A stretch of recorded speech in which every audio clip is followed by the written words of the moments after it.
一、填入名词的范例。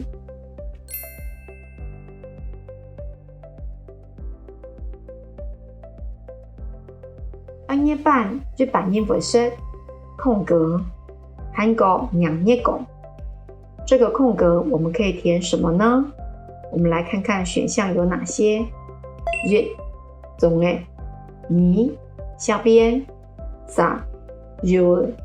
像这样的题目，我们在解题的时候要先了解题目里半夜半是指什么时候。我们客家人讲半夜半，8月半就是8月的半，也就是8月15中秋节。掌握了关键字8月半就是中秋节，知道中秋节指的是月饼、柚子，就能选出答案3，柚子。其他两个选项，一、粽子我们会在端午节的时候吃。2、虾边就是我们客家米食汤圆，虾边种类很多，随时可吃。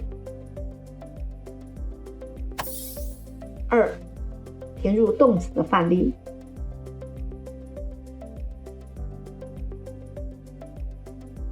外婆的老母出门会记得空格早。这个空格我们可以填什么呢？我们来看看选项有哪些。一、这个字念傲。2、这个字念唱。3、这个字念听。这个题目的关键词是外婆的老母，你会想到要带早，带雨伞。可是我们现在的选项里面并没有带这个字，所以我们把3个选项都放到句子里面来试试看。一、傲这个字的意思是折断，出门会记得傲早。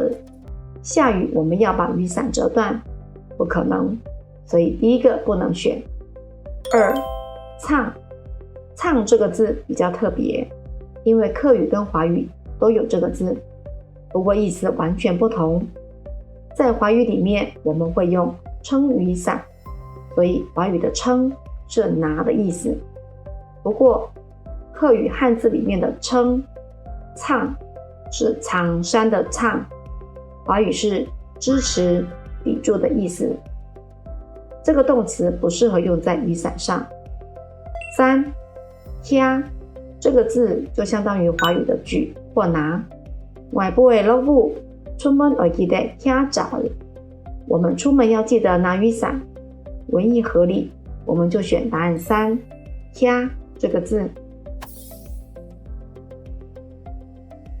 3、填入形容词的范例。